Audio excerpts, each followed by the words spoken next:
Hello guys, welcome to our channel. कैसे हैं आप सब? चलिए शुरू करते हैं आगे की स्टोरी को बिना देरी किए। हमारे खानदान में शेरनी पैदा हुई है। अर्जुन, यीशु मिल नहीं रही है। एलिना जी कहती है, एली शांत हो जाओ, यीशु यहीं कहीं होगी। अर्जुन जी शांत करवाते हुए कहते हैं, मिस्टर राठौर, क्या आप अपनी बेटी की कोई तस्वीर दिखा सकते हैं जिससे हम उन्हें ढूंढ पाए? इंस्पेक्टर कुछ सोचते हुए कहता है, यस, ये रही मेरी बेटी। अर्जुन जी अपने मोबाइल में फोटो दिखाते हुए कहते हैं, व्हाट, ये आपकी बेटी है? इंस्पेक्टर हैरानी से पूछता है, क्यों, क्या हुआ ऑफिसर, कोई प्रॉब्लम है क्या? आप ऐसे क्यों रिएक्ट कर रहे हैं? अर्जुन के कहते हैं। ऑफिसर कुछ बोलता उससे पहले ही मधुर इनायत के गले पर चाकू लगा देता है और कहता है, तुम लोग मुझे नहीं पकड़ सकते, मैं किसी के पकड़ में नहीं आ सकता। ये कहते हुए वो पागलों के जैसे हंसने लगता है। उसके ऐसे करने से पूरी फैमिली डर जाती है। पुलिस वाले आगे बढ़ते हैं लेकिन मधुर चिल्लाते हुए कहता है, एक कदम भी आगे मत बढ़ाना वरना इसे मैं जान से मार डालूंगा। तुम लोग मुझे नहीं पकड़ सकते, देखो उसे कुछ मत करना, हम तुम्हें कुछ नहीं करेंगे। ऑफिसर बोलता है, ये न्यूज़ पूरी दुनिया देख रही थी। हाँ हाँ हाँ हाँ, मैं तुम्हें बेवकूफ़ दिख रहा हूँ। तुम्हें क्या लगता है मैं इसे छोड़ दूं ताकि तुम लोग मुझे पकड़ लो? मधुर हंसते हुए कहता है।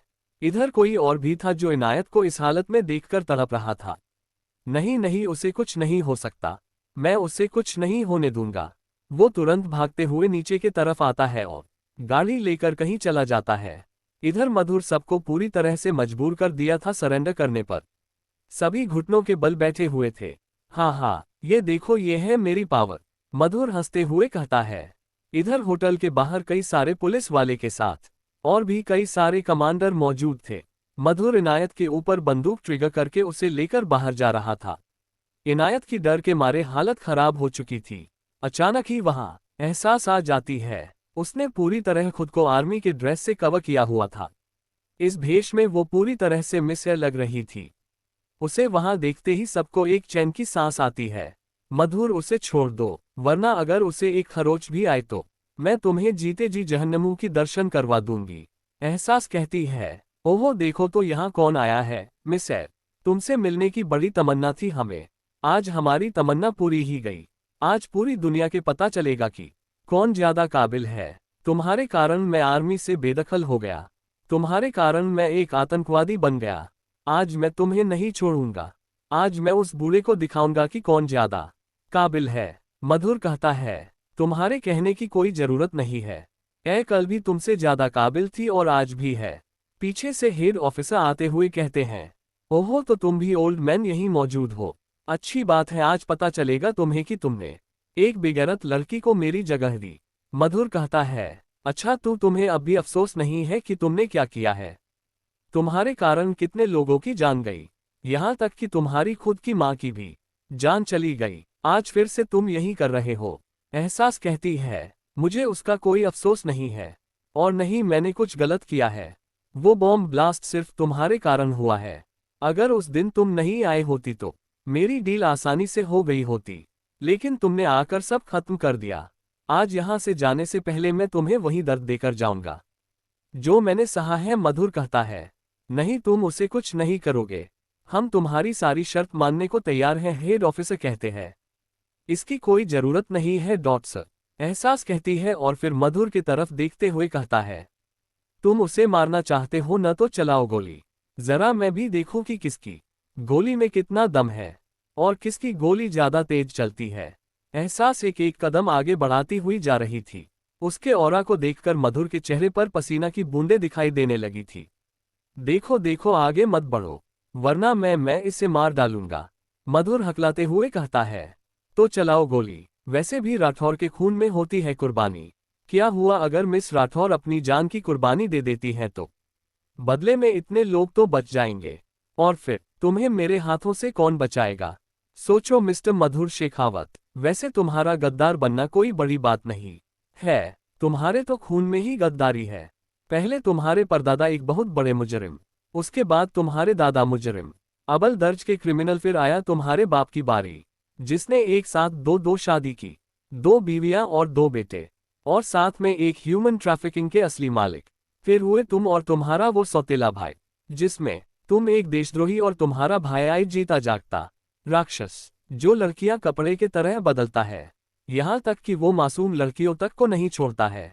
पहले उनका इस्तेमाल अपनी हवस को मिटाने के लिए करता है और फिर जब वो इसके लायक नहीं रहती तो उनके अंदर ड्रग की स्मगलिंग करता है और फिर उनके ऑर्गन को बेच देता है। एम आई राइट मिस्टर शेखावत? एहसास एक कोल्ड आवाज में बोलती है। उसके इस बोल्ड अंदाज को देखकर सभी के चेहरे पर एक स्माइल होती है। ये सब तुम्हें कैसे पता है? मिस्टर शेखावत कहते हैं। मुझे तुम्हारे पास्ट, प्रेजेंट और फ्यूचर तीनों पता है मिस्टर शेखावत। ऐसे ही मुझ सब मिस्टर के नाम से नहीं जानते हैं। आपको पता है ना, ये एक ऐसी चीज है जो मुश्किल से भी मुश्किल जगह पर आसानी से पास कर जाती है। एक मामूली सी होल, सिर्फ तिनके जितना, और हवा उसके अंदर जाकर अपना काम कर लेती है। ठीक वैसे ही मैं भी हूं। मेरी नज़र हमेशा से तुम्हारे ऊपर थी। मैंने तो तुम्हें उसी दिन पहचान लिया था जब तुम पहली बार राठौर मैंशन आए थे, एक बिजनेसमैन बनकर। मैं उस दिन जानबूझकर तुम्हारे सामने आई थी। कुछ याद आया? एहसास कहती है। इसका मतलब कि तुम एहसास राठौर हो, राठौर फैमिली की छोटी बेटी। मधुर कहता है। ये सुनते ही राठौर फैमिली हैरान हो जाती है। अरे वाह, तुम्हारी याददाश्त तो एकदम सही है। बड़ी जल्दी पहचान लिया मुझे। एहसास कहती है। तुम्हारे फैमिली के कारण मैंने बहुत कुछ खो दिया। आज मैं इसे मारकर तुम्हें एक दर्द दूंगा। मधुर कहता है। बात तो तुम सही कह रहे हो। पहले मेरे परदादा ने तुम्हारे परदादा का काम तमाम किया, फिर मेरे दादा ने ये काम किया, फिर बारी आई मेरे बाप की, उसने भी सेम काम किया। तुम्हारे बाप का राज सबके सामने ला दिया। मिलिट्री वालों ने इसे गिरफ्तार भी कर लिया, लेकिन मिलिट्री में शामिल एक गद्दार ने इसे दुनिया के सामने मरा हुआ साबित करके इसकी पहचान को बादल दिया। फिर बारी आई तुम्हारी और मेरी। देखो आज फिर से हम आमने सामने हैं, ठीक वैसे ही जैसे 7 साल पहले थे। एहसास कहती है। 7 साल पहले तुमने मुझे हरा दिया था क्योंकि मेरी कमजोरी तुम्हारे हाथ में थी, लेकिन 7 साल बाद मैं तुम्हें हराऊंगा क्योंकि तुम्हारी कमजोरी मेरे हाथ में है। मधुर कहता है। धत, 7 साल पहले भी तुम गलत थे और आज भी तुम गलत हो। तुम्हें लगता है ये लड़की मेरी कमजोरी है? बिल्कुल भी नहीं। अगर आज ये मर भी जाती है तो मुझे कोई फर्क नहीं पड़ता, क्योंकि कुर्बानी तो हमारी खून में ही है। एहसास कहती है। उसकी बातें सुनकर अमरेंद्र दादू अपनी जगह से खड़े होते हैं और कहते हैं, वाह, ये है मेरी असली पोती। आज मुझे गर्व हो रहा है अपने आप पर कि मेरे खानदान में पहली बार एक शेरनी पैदा हुई है। यीशु, तुमने बिल्कुल सही कहा। अगर इस मुजरिम को पकड़ने में इनायत को कुछ हो भी जाता गई तो हम में से कोई भी तुम्हें ब्लेम नहीं करेगा। हाँ यीशु, हम तुमसे वादा करते हैं। पूरी राठौर फैमिली एक साथ बोलती है। फिक्र मत करिए बड़े पापा, आपके हमेशा से 2 बच्चे थे और हमेशा 2 ही रहेंगे। एहसास कहती है और फिर मधुर की तरफ देखते हुए कहती है, चलो चलाओ गोली। वो एक एक कदम आगे बढ़ती जाती है। नहीं नहीं, तुम इस बार मुझे नहीं हरा सकती, मधुर कहता है और गोली चलाने की कोशिश करता है। वहां एक जोर की आवाज होती है। सभी अपनी अपनी आंख बंद कर लेते हैं। एक खून की छींटे एहसास के चेहरे पर लगी हुई थी। तुम हार गए। अचानक से एक गोली चलती है और सब कुछ खत्म हो जाता है। चारों तरफ अंधेरा छा जाता है। तभी एक आवाज के साथ सभी होश में आते हैं। साले सुअर की औलाद, तेरी इतनी हिम्मत कि तू मुझे मारेगा? मेरी बहन की काबिलियत देखेगा? तुझे क्या लगा हम ऐसे ही राठौर कहलाते हैं? हमारे पास दिमाग नहीं है। ये आवाज इनायत की होती है। इनायत की आवाज से सभी होश में आते हैं और देखते हैं कि मधुर नीचे जमीन पर गिरा हुआ है और उसके हाथ से खून निकल रहा है। इन्नू, मेरी बच्ची, तू ठीक है? राधा जी कहती है। शो मॉम, मैं बिल्कुल ठीक हूँ। इनफैक्ट हमेशा से ठीक थी, इनायत कहती है। मतलब? मधुर दर्द भरी आवाज के साथ कहता है। मतलब ये कि तुम्हारे गन में जो गोली थी वो नकली है और मुझे तुम्हारे बारे में पहले दिन से ही पता था कि तुम एक क्रिमिनल हो। इनायत कहती है। व्हाट? तुम्हें सब पता था? तुमने हमें बताया क्यों नहीं? माना कि यीशु हमें नहीं बताए क्योंकि वो हमसे ज्यादा फैमिलियर नहीं है, लेकिन तुमने भी हमें नहीं बताया, अर्जुन जी गुस्से से कहते हैं। सॉरी ताऊ जी, लेकिन ये बात मेरी और मेरी बहन का सीक्रेट था। यीशु, ये रहा तेरा दूसरा टास्क, ले पकड़ इसे। इनायत मधुर को एहसास की तरफ धक्का देते हुए कहती है। एहसास, जो पहले से ही गुस्से में थी, वो मधुर को काफी जोर जोर से मारती है और फिर उसे पुलिस वाले के तरफ फेंकते हुए कहती है, ले जाओ इसे इंस्पेक्टर और इसकी फैमिली को भी। इनका काला करतूत पूरी दुनिया देख रही है। याद रहे, इन्हें फांसी की सजा ही मिलनी चाहिए। जरूर मिस एर, हमारा तो मन कर रहा है इन्हें अभी के अभी गोली मार दूं। लेकिन मैं कानून के हाथों मजबूर हूं, हेड ऑफिसर कहता है। वो लोग मधुर और उसकी फैमिली को लेकर जाने लगते हैं। एहसास उसके तरफ देखते हुए कहती हैं, देख लो मिस्टर मधुर शेखवात, आज फिर से तुम मुझसे हार गए और मैं फिर से जीत गई। सही कहा तुमने कि मैं हार गया। मैं जेल जाऊंगा लेकिन तुम्हें बिना दर्द दिए कैसे? हमने सुना है कि इंडिया में तुम लोग अपनी माँ से बहुत प्यार करती हो। मधुर कहता है। उसकी बातें सुनते ही एहसास को कुछ गलत होने का अंदेशा होता है। वो कोई एक्शन लेती उससे पहले ही मधुर पुलिस वालों को धक्का देकर उनके वेस्ट से गन निकालकर एलेना जी के तरफ चला देता है। मम्मा, एहसास चिल्लाते हुए धक्का दे देती है। अफसोस एलेना जी तो बच जाती है, लेकिन वो गोली एहसास के कंधे के आर पार हो जाती है। यीशु, सबके मुंह से आवाज निकल जाती है। पुलिस वाले तुरंत मधुर को शूट कर देते हैं। गोली मधुर के हाथ में लगी थी। पुलिस वाले मधुर को लेकर वहां से निकल जाते हैं, जबकि एहसास एलेना जी के गोद में पड़ी हुई थी।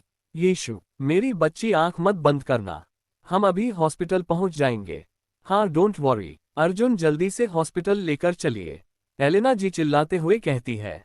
अर्जुन जी जो एहसास को इस हालत में देखकर सदमे में चले गए थे, वो जल्दी से इतिश को गाड़ी निकालने के लिए बोलते हैं। हॉस्पिटल जाने की कोई जरूरत नहीं है, यीशु का इलाज यहीं ही जाएगा। मिलिट्री ऑफिसर कहते हैं, ये आप क्या कह रहे हैं सर? मेरी बेटी की हालत इतनी खराब है और आप कह रहे हैं इसे हॉस्पिटल जाने की कोई जरूरत नहीं है।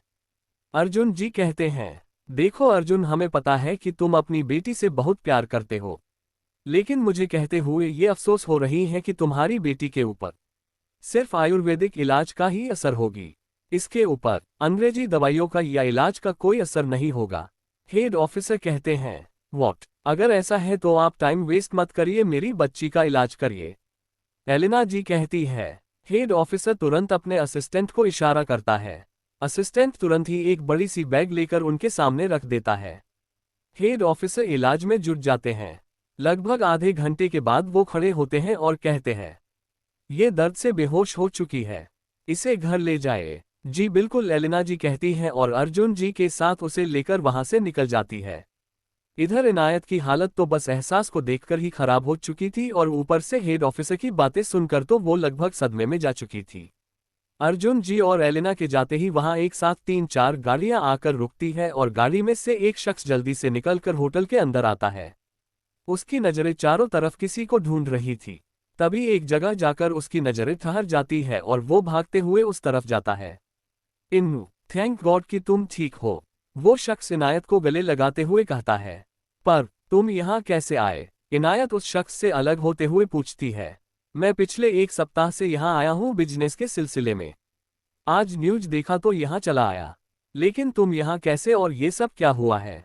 पर्व पूछता है। जो हुआ सो हुआ, अब सब ठीक है, आओ मैं तुम्हें अपनी फैमिली से मिलाती हूँ, इनायत कहती है। हम पर्व कहता है और उसके साथ चल पड़ता है। दादू दादी, मॉम डैड भाई, देखो मैं आप सबको किससे मिलाने वाली हूँ, इनायत कहती है। इन्नू, जिससे भी मिलाना हो बाद में मिला देना, अभी यहाँ से घर चलो, पता नहीं यीशु किस हालत में होगी। दादी कहती है, वो तो है लेकिन आप पहले मिल लो। ये कहते हुए इनायत पर्व के साथ आगे जाती है और कहती है, पर्व ये मेरी फैमिली है, मेरे दादू दादी, मॉम डैड और ये मेरे भाई और दादू ये है पर्व सूर्यवंशी, मेरा बॉयफ्रेंड। पर्व सूर्यवंशी ये नाम सुनते ही सबकी आंखें चौड़ी हो जाती है। इन्नू, दादू गुस्से से देखते हैं। औक औक, पर्व अभी तुम मेरे साथ घर चलो, एक्चुअली मेरी बहन को गोली लगी हुई है, इस वजह से सभी परेशान हैं, इनायत कहती है। I can understand, let's go, पर्व कहता है। सभी वहां से घर के लिए निकल जाते हैं। इधर अर्जुन जी गाड़ी तेजी से चला रहे थे। एलेना एहसास को जोड़ में लेकर बैठी हुई थी। आगे की सीट पर बैठा आर्यन बार बार एहसास को देख रहा था। लगभग 2 घंटे के बाद सभी घर पहुंच जाते हैं। अर्जुन जी एहसास को उसके रूम में शिफ्ट कर देते हैं। नीचे हॉल में दादू सबको आराम करने को बोल देते हैं। दूसरी तरफ आज बार बार पार्थिक के मुंह से अपने आप खून की उल्टियां हो रही थी। आज क्या हो रहा है मेरे साथ? क्या मेरी फील किसी दर्द में है? क्या किसी ने उसे हार्म करने की कोशिश की? कहाँ हो तुम फील, प्लीज वापस आ जाओ, पार्थिक रोते हुए कह रहा था। उसके आंखों से आंसू निकल रहे थे। बेचारा ओरियन तो उसकी हालत देखकर ही परेशान था। पता नहीं बॉस कब समझेंगे कि वो अब जिंदा नहीं है। इनफैक्ट इस दुनिया में उस नाम की कोई लड़की एग्जिट ही नहीं करती। सबसे रिश्ता तोड़कर बैठे हुए हैं। अगली सुबह हवेली में सभी लोग हॉल में बैठे हुए थे। पर्व और इनायत उनके सामने बैठे हुए थे। तो तुम दोनों पिछले 3 साल से एक साथ हो और बता कब रहे हो अब? दादू कहते हैं, नहीं दादू, मैंने आपको पहले भी बताने की कोशिश की, लेकिन आप मेरी बात ही नहीं सुने। इनायत कहती है, बात चाहे जो भी हो, हमें ये रिश्ता मंजूर नहीं है। दादू कहते हैं, लेकिन क्यों? सीनियर सिटीजन, एक आवाज वहां सुनाई देती है। सबकी नजरें सीढ़ियों की तरफ चली जाती है। वहां से एहसास एलिना जी और अर्जुन जी के साथ आ रही थी। उसने एक ब्लैक कलर के ढीली ड्रेस पहनी हुई थी। यीशु बच्चा, तुम्हें बाहर आने की क्या जरूरत थी? तुम अभी आराम करो। दादू कहते हैं, बिल्कुल सही कहा आपने, मैं आराम करूं। उम्र के साथ साथ आपका दिमाग भी काम करना बंद कर दिया है मिस्टर राठौर। आराम करने की उम्र मेरी नहीं आपकी है। और वैसे भी ये तो छोटी मोटी चोट है, इससे ज्यादा तो मैंने आर्मी में चोट खाई है, एहसास कहती है। खून की होलियां खेली। राजस्थान, होटल आयात। कई सारे लोगों के बीच दो लोग आमने सामने एक दूसरे को गन पॉइंट पर रखे हुए थे। सबके चेहरे पर एक डर का माहौल बना हुआ था। गन पॉइंट पर खड़ा एक लड़का, जिसका नाम मधुर शेखावत था, जबकि दूसरा एक आर्मी ऑफिसर था। देखो मधुर, अपने आप को हमारे हवाले कर दो, हम वादा करते हैं कि हम तुम्हें कम से कम आज दिलवाएंगे। आर्मी ऑफिसर कहता है, हाँ हाँ, क्या मैं तुम्हें बेवकूफ दिखता हूँ? आज तक जितने को तुम लोगों ने पकड़ा है वो सारे के सारे मारे जा चुके हैं, मधुर कहता है। अचानक से एक फ्लावर पॉट आकर सीधे मधुर के हाथों पर लगती है और उसके हाथ से गन छुटकर नीचे गिर जाते हैं। इतने में आर्मी वाला फुर्ती दिखाते हुए मधुर को पकड़ लेता है। लेकर चलो इसे, बहुत अकड़ है न तुझमें, आज पता चलेगा कि कौन कितना ब्रेव है। आर्मी ऑफिसर कहता है, हाँ हाँ, मुझे पकड़ना तुम लोगों के बस की बात नहीं है। बच्चे हो तुम लोग, जिस उम्र में बच्चे खिलौने से खेलते हैं उस उम्र में मैंने बंदूक से खेला है। इतना कहते ही मधुर अपने पैरों को हल्का सा लिफ्ट करता है और उस आर्मी वाले के मुंह पर दे मारता है। आर्मी ऑफिसर सीधे नीचे गिर जाता है। मधुर तुरंत उसे पकड़ लेता है और कहता है, तुझे क्या लगा मैं इधर बेवकूफ खड़ा हूं? तुम्हारे इस बच्चों के खेल का नहीं समझूंगा। चलो अब जल्दी से सारे सामान को ट्रक में रखवाओ। चीफ ऑफिसर अपने लोगों के ऑर्डर देता है। सभी जल्दी जल्दी से सारे सामान को ट्रक में रखने लगते हैं। उन्हें मजबूर देखकर मधुर जोर जोर से हंस रहा था। सब अपने अपने मन में प्रे कर रहे थे कि कोई चमत्कार हो जाए। लगभग आधे घंटे के अंदर सारा सामान रखा जाता है। मधुर उस आर्मी ऑफिसर को लेकर धीरे धीरे अपने गाड़ी की तरफ बढ़ने लगता है।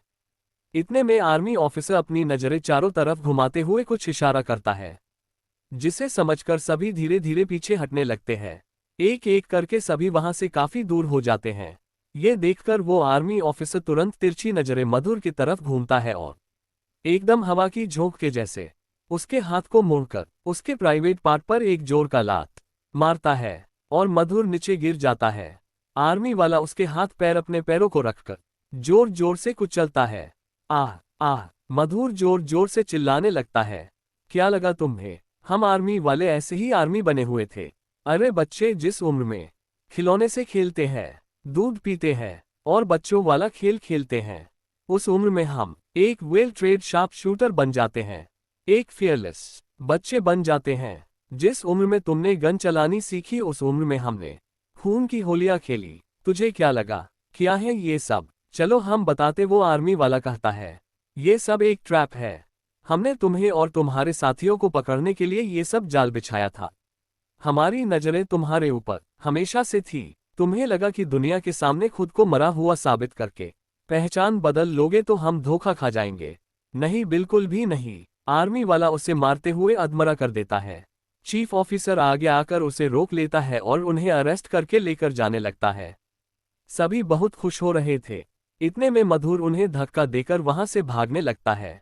ये देखकर वो आर्मी वाला तुरंत किसी चीते की तरह उसके पीछे दौड़ता है। उन्हें देखकर ऐसा लग रहा था जैसे कि कोई शेर हिरन का शिकार करने जा रहा हो। हर तरफ भगदड़ मच जाती है। इतने में मधुर एक औरत, जो दिखने में काफी खूबसूरत थी, जिसकी उम्र यही कोई 40-45 के आसपास होगी, उसे पकड़कर उसके गर्दन पर चाकू लगा देता है। एक कदम भी आगे बढ़ाए तो मैं इस औरत को मार डालूंगा। मधुर कहता है। सभी अपने अपने जगह पर रुक जाते हैं। मम्मा, वो आर्मी वाला धीरे से फुसफुसाता है। वो भी अपनी जगह पर रुक जाता है। मधुर सबको घुटनों के बल बैठने को बोलता है और हथियार रखने को कहता है। सभी वैसे ही करते हैं। ये देखकर मधुर बहुत खुश होता है। वो उस औरत के साथ गाड़ी की तरफ बढ़ने लगता है। इतने में कोई उसके कान के पीछे गन लगा देता है। Hands up. मधुर तुरंत अपना हाथ ऊपर की तरफ कर देता है। ताई जी, आप यहाँ से जल्दी से बाहर जाइए, वो लड़की कहती है। इन्नू, वो औरत कहती है। ताई जी, आप जाइए यहाँ से, मेरी फिक्र मत करिए, मैं कोई मामूली लड़की नहीं हूँ। इनायत राठौर हूँ मैं, एहसास राठौर की बहन, जिसे सब मिस ए के नाम से जानते हैं। इस मामूली से कीड़े से डर जाऊंगी तो थू नहीं है मुझ पर, वो लड़की यानी कि इनायत कहती है। उसके कहते ही सभी उसे हैरानी से देखने लगते हैं। वो औरत वहां से चली जाती है। चल साले सुअर की औलाद, इतना सस्ता है बचकर जाना, इनायत कहती है और उसके पैरों में जोर से मारती है। मधुर नीचे गिर जाता है। इतने में वो आर्मी वाला वहां आ जाता है। थैंक यू मिस ब्यूटीफुल, वो आर्मी वाला कहता है। माय प्लेजर, इतना कहकर इनायत वहां से आगे बढ़ जाती है। वो आर्मी वाला मधुर को मारकर बेहोश कर देता है और चीफ को देते हुए कहता है, याद रखिएगा इस बार मेरा काम खत्म, नो कॉन्टैक्ट। बात तो बिल्कुल सही कही, लेकिन अभी एक काम बाकी है, उसके बाद नो कॉन्टैक्ट हो सकता है। इतना कहकर वो चीफ मधुर को लेकर वहां से चला जाता है। इनायत भागते हुए आती है और उस आर्मी वाले के गले लग जाती है। वाओ मेरी जा, तूने तो कमाल कर दिया, मान गए कि तू एक शेरनी है, इनायत कहती है। इतने में कोई इनायत के खींचकर दूर करता है और आर्मी वाले पर हाथ उठाने की कोशिश करता है। लेकिन वो आर्मी वाला काफी चौंकना था। वो तुरंत उसके हाथ के पकड़कर पटक देता है। मुझे छूना तुम जैसे बच्चों की बात नहीं है, क्योंकि ये दुनिया मुझे मिस ए के नाम से जानती है, जिसे आज तक कोई नहीं पकड़ पाया। Got it. इतना कहकर वो आगे बढ़ जाता है। अचानक से पीछे से इनायत उसके दुपट्टे को खींच देती है और उसका चेहरा सबके सामने आ जाता है। ये मेरे फियोंसी हैं। जैसे ही वो आर्मी वाला आगे बढ़ता है, पीछे से इनायत उसके दुपट्टे को खींच देती है, जिससे उस आर्मी वाले की असली चेहरा सबके सामने आ जाता है। उसे देखते ही सभी शॉक हो जाते हैं, क्योंकि वो आर्मी ऑफिसर कोई लड़का नहीं बल्कि एक 21 साल की लड़की थी। लंबे काले बाल, पर्पल आंखें, गोरी स्किन, वो एकदम किसी अप्सरा के जैसी लग रही थी। यीशु, सबके मुंह से एक ही आवाज निकलती है। जी हाँ, ये लड़की कोई और नहीं बल्कि एहसास राठौर थी। दी, क्या है ये सब? आप ऐसे कैसे मुझे धोखा दे सकती हो? एहसास कहती है। सॉरी यीशु, लेकिन मैं चाहती थी कि तेरा ये असली चेहरा सब लोग देखे। इनायत कहती है। अब तक पूरी दुनिया एहसास के असली चेहरे को देख चुकी थी। क्या ये लड़की मिस है या ये भी एक छलावा है? अब सब यही सोच रहे थे। राठौर हवेली, सभी लोग हॉल में बैठे हुए थे और उनके सामने एहसास चुपचाप खड़ी थी। तुम हमें बताओगी कि तुमने ये सब कब किया, और हमें बताया क्यों नहीं? अमरेंद्र दादू कहते हैं, जब 5 साल की थी तब। एहसास बिना किसी भाव के कहती है, वॉट 5 साल की थी तब? तो हमें पता क्यों नहीं चला? क्योंकि मुझे आर्मी छोड़े 10 साल हुए हैं। अर्जुन जी कहते हैं, मिस्टर अर्जुन राठौर, अगर आपके याद नहीं हो तो मैं बता दूं, आज से 16 साल पहले कुख्यात आतंकवादी राका को आपने किसी के मदद से पकड़ा था। वो कोई और नहीं, मैं थी। एहसास कहती है, नहीं मैं नहीं मानता। अर्जुन जी कहते हैं, और वो क्यों? एहसास भी उसी लहजे में कहती है, क्योंकि जिसके मदद से हमने उसे पकड़ा था, वो कोई बुजुर्ग आदमी था, जिसे उसके ठिकाने के बारे में सब कुछ पता था। अर्जुन जी कहते हैं, यही तो आपकी गलतफहमी है मिस्टर राठौर, क्योंकि जिसके मदद से आपने उसे आधी रात को पकड़ा था, वो मैं थी। क्योंकि मैं अंधेरे में भी बहुत अच्छी तरीके से देख सकती हूँ, और रात के वक्त मैं बहुत दूर तक देख सकती हूँ। एहसास कहती है, वॉट? मतलब कि मेरे जीन्स का पूरा असर पड़ा है तुम्हारे ऊपर? इतने कमाल के हैं मेरे जीन्स? अर्जुन जी धीरे से बोलते हैं, बिल्कुल भी नहीं मिस्टर राठौर। भले ही मेरे अंदर आपके खून दौड़ता हो या फिर मेरे अंदर आपके जीन्स हो, लेकिन मिस्टर राठौर इसमें दूर दूर तक आपकी कोई एग्जिट नहीं करते, क्योंकि मेरे अंदर मेरे मामू की ट्रेनिंग दौड़ती है, मेरे अंदर मेरे नानू की परवरिश दौड़ती है। ये सब जो भी मैं कर पा रही हूँ, वो सब मैं उनके कारण ही कर पा रही हूँ। बचपन से ही नानू ने मुझे आयुर्वेदिक दवाएं दी, जिसके कारण मैं ये सब कर पा रही हूँ, वरना एक प्रीमेच्योर बेबी क्या कर सकता है? जो सिर्फ 7 मंथ में ही पैदा हुआ हो, एहसास कहती है और वहां से चली जाती है। मुझे ये लड़की कुछ समझ नहीं आ रही है। इसे कैसे पता था कि ये सब होने वाला है, और इन्नू तुमने हमें क्यों नहीं बताया? दादू कहते हैं, सॉरी दादू, सॉरी एवरीवन, लेकिन ये मेरी बहन का सीक्रेट था और बड़ी मुश्किल से मुझे एक छोटी बहन मिली है।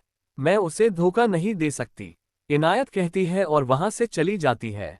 इधर लगातार 4-5 गाड़ियां राजस्थान के सड़कों पर दौड़ रही थी। ऐसा लग रहा था जैसे कि वो गाड़ी सामने वाले हर चीज को खत्म कर देगा अपनी मंजिल तक पहुंचने के लिए।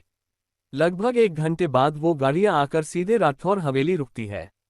पीछे की गाड़ियों से कई सारे बॉडीगार्ड आकर उस गाड़ी के सामने लाइन से खड़े हो जाते हैं। गाड़ी के अंदर से एक शख्स बाहर निकलता है, जो दिखने में बहुत हैंडसम था। वो जल्दी से अंदर के तरफ जाता है। वो अंदर जाकर एक लड़की को गले से लगा लेता है। हॉल में बैठे सभी लोग शौक से बस देखे जा रहे थे। इन्नू मेरी जान, तुम ठीक हो? तुम्हें कुछ हुआ तो नहीं है ना? क्या जरूरत थी तुम्हें अपनी जान खतरे में डालने की? वो शख्स कहता है। बेचारी इनायत जो नूडल्स खा रही थी, उसके हाथ से नूडल्स नीचे गिर गया था। पर आप यहाँ क्या कर रहे हैं? इनायत कहती है। ये शख्स कोई और नहीं बल्कि पर्व सूर्यवंशी था, इनायत का फियांसी। तुम्हें खतरे में देखकर मेरी जान निकल गई थी और तुम पूछ रही हो कि मैं यहाँ क्या कर रहा हूँ? पर्व कहता है। इनायत उससे अलग होती है और कहती है, पर्व मेरी फैमिली देख रही है। पर्व तुरंत उससे अलग हो जाता है और सबके तरफ घूमकर कहता है, सॉरी, हेलो एवरीवन। सभी मुस्कुराते हुए हाँ में सर हिला देते हैं। हमें खुशी हुई पर्व कि आप इन्नू की इतनी फिक्र करते हैं केशव जी, यानी कि इनायत के पापा कहते हैं। पर्व कुछ नहीं बोलता है। आओ बैठो पर्व, लीला पर्व के लिए कुछ खाने को लेकर आओ, दादू कहते हैं। पर्व उनके बीच बैठ जाता है और बातें करने लगते हैं। इतने में एहसास सीढ़ियों से भागते हुए नीचे आती है। नहीं नहीं इतिश फिटिश, तुम मुझे नहीं पकड़ सकते, क्योंकि मुझे पकड़ना किसी के बस के बात नहीं है। आरू आप साइड रहो कहानी, वरना आपको लग जाएगी, एहसास कहती है। उसकी आवाज सुनकर सबकी नजरें उसकी तरफ चली जाती हैं। एहसास, जिसने एक शॉर्ट पैंट के साथ टी शर्ट पहनी हुई थी, खुले बाल, हाथों में एक ब्रेसलेट और गले में एक जेड पेंडेंट। यीशु की बच्ची, आज मैं तुझे छोड़ूंगा नहीं। तेरी वजह से आज मेरा ब्रेकअप होते होते बचा। अब देख मैं तेरी क्या हालत करता हूँ। आर्या, तुझे पता है इसका चक्कर किसके साथ चल रहा है? मैं पक्का इसका ब्रेकअप करवा दूंगा। इतिश उसके पीछे भागते हुए कहता है। एहसास हंसते हुए भाग रही थी। अगर ऐसा है तो आप भूल जाओ भाई कि मेरा किसी से चक्कर है। इस दुनिया में ऐसा कोई पैदा ही नहीं हुआ जो मेरे नखरे झेल सके। यहां तक कि मेरा बाप भी नहीं। देखो उधर मुंह फुलाकर बैठा हुआ है, एहसास कहती है। उसकी बातें सुनकर सभी हंसने लगते हैं। वहीं पर्व लगातार उसे देख रहा था। वो शायद उसके अंदर कुछ ढूंढने की कोशिश कर रहा था। वो तुरंत अपना फोन निकालता है और बिना किसी के नजर में आए एहसास की फोटो खींचकर किसी के सेंड कर देता है। आखिरी में इतिश हार मानकर सोफे पर बैठ जाता है और कहता है, अच्छा मेरी माँ, मैं हार मानता हूँ। तू जीती और मैं हार गया। अब तो खुश हो गई? यस माय बेबी, मैं खुश हो गई। अब मुझे तुम होटल ब्लू रॉयल में ट्रीट दोगे, वो भी मेरी पसंद का, और मुझे बार में भी लेकर जाओगे? एहसास कहती है, हाँ हाँ, तू जो जो कहेगी मैं वो करूँगा।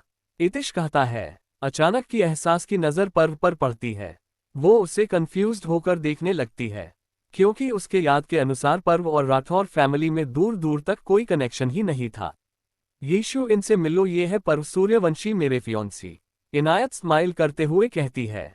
हेलो जीजू, एहसास धीरे से कहती है। तुम तो एहसास बतरा हो ना? पर्व कहता है। उसकी बातें सुनकर सबके चेहरे का रंग उड़ जाता है। अतीत की यादें। तुम तो एहसास हो ना मिस्टर सूर्या बत्रा की बेटी? पर्व कहता है। उसकी बातें सुनकर सबके चेहरे की रंग उड़ जाता है। एहसास उसकी बातें इग्नोर करती है और अपने फोन को देखने लगती है। पर्व, क्या तुम यीशु को जानते हो? दादाजी पूछते हैं। नहीं दादू, मुझे इन्हें देखकर लगा कि मैं इन्हें जानता हूँ। पर्व कहता है। आप यीशु को जान लो, ये तो इम्पॉसिबल है। ये खुद में इतनी मिस्टीरियस है कि कोई नहीं जान सकता। इनायत कहती है। इन्नू, तुम्हें याद है मैंने तुम्हें अपने छोटे भाई की वाइफ के बारे के बताया था? उसका नाम एहसास बत्रा था। वो बिल्कुल इसी की तरह दिखती थी। पर्व कहता है। लेकिन पर्व, इसमें और उसमें काफी अंतर है। आपके अनुसार वो काली आंखें, लंबे बाल और सांवले रंग वाली लड़की थी, लेकिन मेरी बहन पर्पल आंखें, लंबे बाल और फेयर स्किन वाली लड़की है, और ये पिछले सप्ताह ही यहाँ लौटी है। वरना पिछले 16 साल से आर्मी में ही थी, इनायत मासूमियत से कहती है। हम पर्व कहता है, लेकिन उसके मन में बहुत कुछ चल रहा था। वो एक फोन कॉल का बहाना बनाकर वहां से चला जाता है। यीशु, क्या पर्व ने जो कहा वो सच है? तू सच में एहसास बतरा बनी थी। इनायत कहती है, तुझे क्या लगता है मैं अपनी इस गोरी चिटी स्किन को छोड़कर एक सांवली लड़की बनने जाऊंगी? एहसास कहती है और वहां से चली जाती है। आर्यन भी उसके पीछे जाता है। दीदू, मुझे आपसे बातें करनी है, आर्यन कमरे में आते हुए कहता है। आरू, अभी मेरी मूड नहीं है बात करने का, आप जाओ जाकर स्टडी करो, एहसास कहती है। आर्यन, जो कि 13 साल का था, वो तुरंत दरवाजे को बंद करता है और एहसास के पास बैठ जाता है। रोने का मन है तो आप खुलकर रो सकती हो, मैं हूं यहां आपको संभालने के लिए, आर्यन कहता है। उसकी बातें सुनकर एहसास खुद को संभाल नहीं पाती है और जोर जोर से रोने लगती है। आरू, क्यों सालों बाद फिर से वही हो रहा है? क्यों आज फिर से मेरा नाम उसके साथ जुड़ गया? उसने मुझसे मेरा सब कुछ छीन लिया, आरू, सब कुछ। आर्यन अपने आंखों में आंसू लिए उस दिन को याद करता है जब उसे सच पता चला था। फ्लैशबैक, 3 साल पहले एहसास हॉस्पिटल में एडमिट थी। उसी हॉस्पिटल में आर्यन भी आया था, अपनी एक क्लासमेट के साथ, क्योंकि उसे चोट लग गई थी। अचानक से उसकी नज़र एक वार्ड की तरफ जाती है, जहां से एहसास को अंदर ले जाया जा रहा था। दीदू, क्या वो दीदू थी या मैंने गलत देखा? आर्यन खुद से कहता है। वो कुछ सोचते हुए उस वार्ड की तरफ चल पड़ता है। जैसे ही दरवाजे के पास पहुंचता है, उसके कान में डॉक्टर की आवाज जाती है। देखिए, ये पहले से ही फिजिकली और मेंटली वीक थी, अब इनका मिसकैरेज हो गया। काफी दर्द की बात है। कोई इतनी निर्दयी कैसे हो सकता है कि अपने ही बच्चे को मार डाले? ये सब सुनकर आर्यन को इतना तो समझ आ गया था कि कोई उसकी बहन को टॉर्चर कर रहा है, लेकिन कौन ये नहीं पता था। वो डॉक्टर के जाने का वेट करता है और फिर खुद वार्ड के अंदर चला जाता है। उसके जाने के तुरंत बाद ही काकी वहां आती है। फिर आर्यन उन दोनों को बातें सुनता है और उसे बर्दाश्त नहीं होता है तो वो सामने आकर एहसास को गले से लगा लेता है। ये सब क्या हुए हैं दीदू? आपको किसने परेशान किया? आर्यन पूछता है। एहसास कोई जवाब नहीं देती है क्योंकि वो खुद ऐसे अचानक से आर्यन के सामने आ जाने से सदमे में थी। आरू, आप यहाँ क्या कर रहे हो? क्या आपको तबीयत ठीक नहीं है? एहसास पूछती है। मैं बिल्कुल ठीक हूँ दीदू, लेकिन आपको ये हालात, मुझसे कुछ भी छुपाने की कोशिश मत करिएगा, क्योंकि भले ही मैं सिर्फ 10 साल का हूँ लेकिन मुझे सब समझ में आता है। आपका मिसकैरेज हुए है ना? मैंने सुना डॉक्टर ने कहा कि आपने अपने बेबी को खो दिया। उसकी बातें सुनकर एहसास रोने लगती है, क्योंकि आज पहली बार कोई उसे इतना प्यार दिया। दीदू, शांत हो जाओ। आर्यन एहसास को शांत करवाने लगता है। थोड़ी देर बाद आर्यन को सब कुछ पता चल जाता है। दीदू, आज आपका भाई आर्यन राठौर आपसे वादा करता है कि अब से आपको कभी भी उस इंसान के करीब नहीं भटकने देगा। अब उस इंसान के कारण आपके चेहरे की हंसी नहीं जाएगी। मैं एक न एक दिन उस इंसान से बदला जरूर लूंगा जिसके कारण आपकी ये हालत हुई है। आर्यन गुस्से से लाल होते हुए कहता है। नहीं आरू, इसकी कोई जरूरत नहीं है। मैं बस इतना चाहती हूँ कि मेरा भाई पढ़कर एक अच्छा इंसान बने, एहसास कहती है। Flashback and. दीदू, मैंने कहा था ना आपसे कि उस दिन के बाद उस इंसान के लिए आपके आंखों में कोई आंसू नहीं आएंगे। दीदू, याद रखिएगा कि वो इंसान चाहे आपके सामने आ जाए या कहीं और, लेकिन आप कमजोर नहीं पड़ोगी। आप एक मजबूत लड़की हो, एक ब्रेव गर्ल जिसे दुनिया में से कहती है, आर्यन कहता है। एहसास खुद को शांत करती है और आंसू को साफ करते हुए कहती है। तूने बिल्कुल सही कहा आरू, मैं कमजोर नहीं पड़ सकती हूँ। चल, इसी बात पर हम पार्टी करने चलते हैं। ओके, ये हुई ना मेरी दीदू वाली बात, आप रेडी हो जाओ, तब तक मैं भी रेडी होकर आता हूँ, आर्यन कहता है और वहां से चला जाता है। एहसास एक कपड़े को लेकर सीधे बाथरूम में चली जाती है। थोड़ी देर बाद वो एक ट्रैक पैंट और टी शर्ट पहनकर बाहर आती है। बालों को 2 चोटी, पैरों में शूज और अपना मोबाइल लेकर बाहर आती है। वाओ दीदू, परफेक्ट, लेट्स गो, आर्यन कहता है। दोनों भाई बहन नीचे आते हैं। कहाँ जा रहे हो तुम दोनों? दादू पूछते हैं। दादू, हम दोनों घूमने जा रहे हैं, आर्यन कहता है। हे बच्चा, पार्टी हम भी चलेंगे तुम लोगों के साथ, पीछे से इतिश आते हुए कहता है। जरूरत नहीं है, आप बस हमारे लिए एक जीप की व्यवस्था करवा दीजिए, एहसास कहती है। What jeep? तू जीप में जाएगी, वो भी इतनी गर्मी में? दिमाग तो सही है तेरा, इतिश कहता है। हाँ, हमें जीप में हो रही जानी है, एहसास कहती है। इतनी जल्दी जीप की व्यवस्था कहाँ से होगी?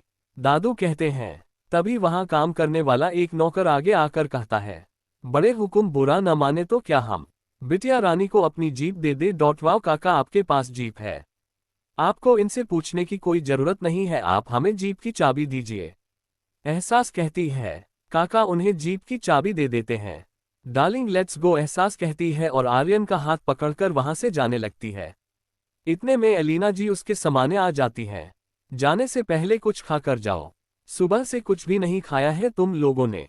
एहसास बिना चुपचाप उनका हाथ में रखी प्लेट को लेती है और खाने लगती है। आज के लिए इतना। हाय दोस्तों, मिलते हैं नेक्स्ट चैप्टर में। Thanks for watching my friends, next episode come soon.